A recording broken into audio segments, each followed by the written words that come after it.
بص الحركة دي. بص اللقطة دي. حتى بص الحركة دي. بص اللقطة دي. حتى بص الحركة دي. بص اللقطة دي. حتى بص الحركة دي. بص اللقطة دي. حتى بص الحركة دي. بص اللقطة دي. حتى بص الحركة دي. بص اللقطة دي. حتى بص الحركة دي. عليكم ورحمة الله وبركاته. نحييكم من معرض نصر سمارت هوم، مع حضراتكم مهندس جمال نور الدين. وفي درس النهارده بنقدم لكم كاميرا لذيذة جدا وانتليجنت خالص، يعني من احسن الكاميرات اللي شفتها في حياتي. والكاميرا بتشتغل مع برنامج في 380 برو. بعد ما بنحط الكاميرا في الباور ونسيبها لمدة 3 دقايق ونفتح البرنامج، بنلاقي البرنامج اوتوماتيك اتعرف عليها. بندوس على الكاميرا ونقول اتصال. لما بنقول اتصال هو بيخش على شبكة الواي فاي اللي احنا موصلنا عليها وبيكتشف الشبكات الموجودة، فبنعلم على الشبكة بتاعتنا وبطلب مننا الباسورد. بنحط الباسورد ونسيب الكاميرا لما تخلص اتصال بالشبكة بتاعتنا وبالراوتر وتقول لنا اللي هي ريدي. ولكن قبل ما تقول لنا اللي هي ريدي بيقول لنا البرنامج يحط باسورد للكاميرا. هو شاف الكاميرا والوقت بنسميها اي اسم زي ما احنا عايزين من الاسماء الموجوده او بنحط لها اسم تاني. الوقت بيقول لنا ان خدمه السحابه متوفره، انك ممكن تسجل على السحابه الالكترونيه اونلاين وبسعر رمزي. وبعدين بيقول لنا حط باسورد للكاميرا بتاعتك، وبيبقى ليه شروط في الباسورد بنقراها كويس ونحط الباسورد ونعمل لها كونفيرم. الكاميرا بتاعتنا فيها مميزات نعجز عن شرحها في درس واحد، وهنمر عليها مر سريع جدا في الدرس ده، وإن شاء الله تعجبكم بإذن الله. احنا حطينا الباسورد خلاص وهنقول تم. فهيفتح لنا الباسورد بيقول لنا عايز تعمل سيف، هنسيف او نقول لا. وهنشوف الوقت نخش على مميزات الكاميرا بتاعتنا وعلى البرنامج ونشوف ايه اللي ممكن نكتشفه في الكاميرا الاكثر من رائعة دي. بنفتح البرنامج بتاعنا اللي هو في 380 برو، وبيقول لنا ان في كاميرات شغالة في الخلفية. وبنلاحظ ان الكاميرا مكتوب عليها بالعربي منزوع التسليح، يعني ما بتعملش حماية للمكان لان احنا مش مكتفين الحماية. وعندنا 3 قوائم مهمين جدا لازم ناخد بالنا منهم. اول قائمة اللي هي انا تحت، بنفتحها بيهمنا قوي كلمة الاعدادات. بنروح على الاعدادات ونشوف اللانجوج، من الحاجات المحترمة جدا اللي احنا عايزينها، الموجود اكثر من لانجوج وفي اللغة العربية. وكمان هنلاقي بعض الحاجات المهمة جدا في المنيو هنكتشفها بنفسنا. وهنروح المنيو الثانية وهي في القائمة الرئيسية. هندوس على ال3 نقط اللي فوق، هنلاقي حفظ ومشاركة. المشاركة دي ممكن نشارك بعض أفراد الأسرة الأصدقاء، التحكم ومشاهدة الكاميرا بتاعتنا. هنروح على الإعدادات هنلاقي فيها بعض الحاجات المهمة جدا، منها معلومات الجهاز، تغيير الشبكة لو نقلنا الكاميرا لمكان تاني، وتغيير كلمة السر للكاميرا، ووقت الجهاز. الكاميرا دي ذكية جدا، احنا ممكن نعمل معايرة تلقائية من الانترنت للمكان بتاعنا، وممكن نختار المنطقة الزمنية بنحدد الوقت. لو رحنا للمنيو تاني هنلاقي من الحاجات الكويسة اللي هو تحكم الإصدار وإعدادات المنبه.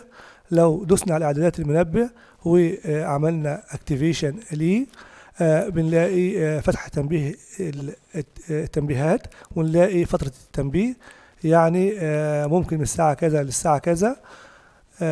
وكمان بنلاقي عندنا زي ما شوفنا كده ممكن تنبيه طول النهار، او تنبيه في النهار فقط، او تنبيه في الليل فقط، او ضبط التايم ونحدد التايم اللي يحصل فيه التنبيه. وكمان منطقة التنبيه من مجال الرؤية لكل الكاميرا ممكن نحدد مكان معين، يعني كده احنا بنحذف الاماكن اللي ما يحصلش فيها تنبيه على سبيل المثال. الحاجات الحمراء ديت بتبقى الاماكن اللي احنا عايزين نعمل لها جارد او تدينا نوتيفيكيشن وتضرب السرينه لما حد يتحرك عندها. المطالبه بالصوت ممكن نخصص صوت معين، اللي هو على سبيل المثال نعمل ريكورد لفويس. انا حاطط احنا بنتسرق، فصوت مرعب لاي حد وخصوصا اللي يعرفني. ونروح على اعداد التسجيل، بنقدر نعمل فورمات للميموري بتاعتنا، وبنقدر نسجل تلقائي او نسجل عند وجود حركة فقط، ونقدر نسجل صوت فقط، ودقة الفيديو SD ولا HD. كمان بنقدر نعمل تهيئة للميموري من تحت اللي هي تهيئات بطاقة الذاكرة. عندنا كمان من الحاجات الكويسة اللي هي دورية الBTZ او السيارات ديت، ان احنا ممكن نحدد اماكن معينة ونخلي الكاميرا تعمل مراقبة للمكان ده، تقعد فيه فترة وبعدين تنتقل للمكان التاني وهكذا. ومن مميزات الكاميرا دي اللي احنا بنقلل السبيد بحيث ما يبكسلش الصورة وهي بتتحرك، ودي حاجة كويسة جدا. وهنشوف المنيو بتاعت السبيد بتاع الكاميرا بتاعتنا. هنروح تاني على اعدادات الضوء. ممكن نخلي الضوء تلقائي، يعني لما الدنيا تبقى ظلام يبدأ النور يشتغل. الكاميرا فيها 4 ليدات قويين جدا، ممكن نفتح الضوء على طول، وممكن نعمل إغلاق للضوء، وممكن نعمل وضع توقيت للضوء بحيث تشتغل من الساعة 6 مساء على سبيل المثال للساعة 5 صباحا وهكذا. لو رجعنا تاني للمنيو بتاعتنا هنلاقي ضبط سرعة الBTZ اللي كنا بنتكلم عليها، وهي ازاي بنقدر نعمل ضبط للسرعة في الاتجاه الأفقي والسرعة في الاتجاه الرأسي. ويستحسن لو احنا هنظبطها على وضع المراقبة المتعددة اوتوماتيك نخلي السبيد أقل ما يمكن عشان أثناء الحركة ما يبقاش في بكسلة في التسجيل. لو رجعنا تاني للمنيو، وكمان الكاميرا بتاعتنا بتتحرك في الاتجاه الأفقي والرأسي عند الموشن ديتكتور أو الفيز ديتكتور. في عندنا حاجة زمان كمان اسمها إعداد متكيف، وهي اللي احنا خلي بالكم من الحاجة الموجودة ديت اللي هو الاي بي بتاع الجهاز. ممكن نحط اي بي بنفسنا ونفعل الصوت. واللانجوج هنا عندنا لغتين بس اللي هي المندرين والانجليش، لكن احنا مخلين البرنامج عربي من المنيو الرئيسية. كمان في حاجة مهمة اللي هو التفعيل بتاع البروتوكول ONVIF، وهو ازاي، وهو لما بنكتبه بنعرف نربط الكاميرا بتاعتنا على ال NVR او ال XVR، والكاميرا بتاعتنا بتتربط من غير ما تحتاج باسورد. وعندنا كمان التشفير بتاعنا اللي هو قوة الضغط مع جودة الصورة بحيث يسجل على مساحة قليلة من الميموري بحيث ياخد وقت اكتر في التسجيل. لو رجعنا عشان هنروح للمنيو اللي احنا مستنيينها، لو دوسنا على الكاميرا فجابت لنا المكان اللي احنا فيه. لو لاحظنا ان الصورة دي اللي ظاهرة قدام حضراتكم دي صورة SD، دي صورة SD. في عندنا هنا الصوت ممكن نكتبه اللي في المكان وممكن نلغيه، وبنشغل الصورة HD. طبعا احنا شايفين فرق الصورة بتاعتنا من SD ل HD. كمان لو عندنا اكثر من كاميرا ممكن نشوفهم كلهم في منيو واحد، ومن الاسهم الشمال واليمين ممكن نبدل بينهم بحيث نخش على خصائص كل كاميرا منفردة. وممكن نكبر الشاشة بتاعتنا زي ما هنشوف دلوقتي.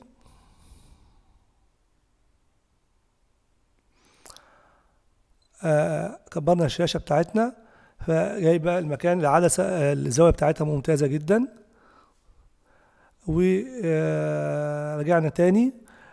من الحاجات الكويسة كمان عندنا اللي هو واحنا ممكن نحرك الكاميرا بتاعتنا افقي ورأسي زي ما احنا عايزين، والسرعة بطيئة عشان ما تبكسلش. حضراتكم شايفين ان مفيش بكسلة خالص اثناء الحركة لاننا عاملين السبيد 2، ممكن نعمله 1.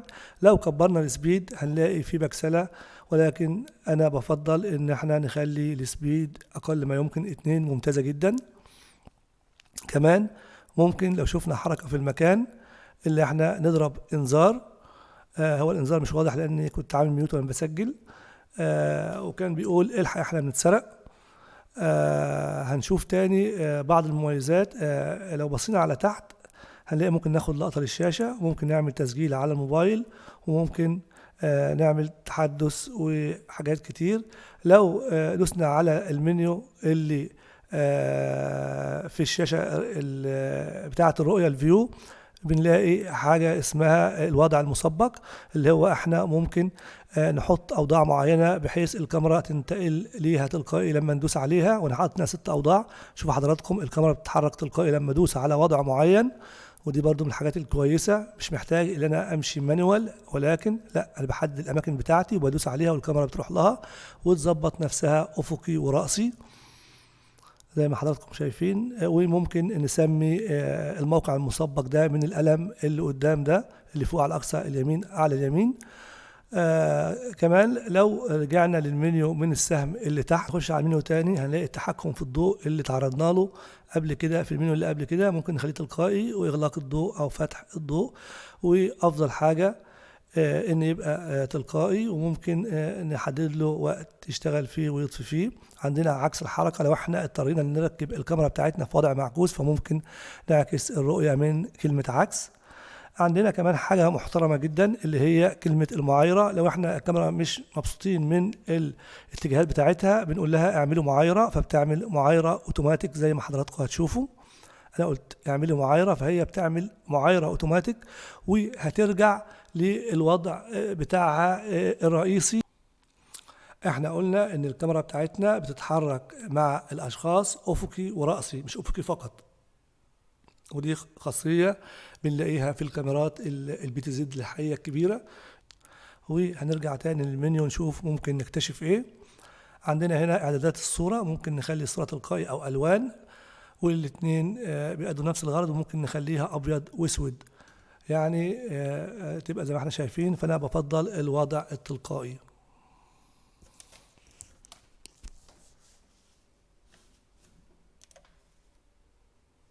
ازاي بنوصل الكاميرا بتاعتنا على ال في ار او الاكس في ار؟ بنروح في اي مكان فاضي وندوس زائد وندوس سيرش، هيبحث البرنامج بتاعنا وهيجيب لنا الكاميرا بتاعتنا اهي ظهرت. هندوس عليها دبل كليك وهنقول ابلاي ونقول اكزيت. ده كل الموضوع.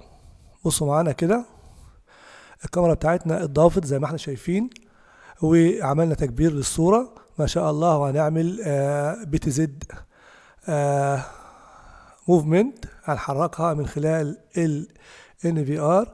انا معلي السرعة فبتتحرك معانا زي ما احنا شايفين. لو بطأنا السرعة بتتحرك معانا ببطء شديد. وانتوا شايفين اهوت مفيش بكسلة كمان في الصورة ما شاء الله. بكده يبقى انتهينا من درس النهارده. نتمنى ان حضراتكم تكونوا استمتعتم واستفدتم، ونرجو من حضراتكم انكم تعملوا شير وسبسكرايب ولايك، وقولوا لنا في التعليقات ايه رايكم في الكاميرا دي. واحنا منتظرين تعليقاتكم واسئلتكم في اي وقت.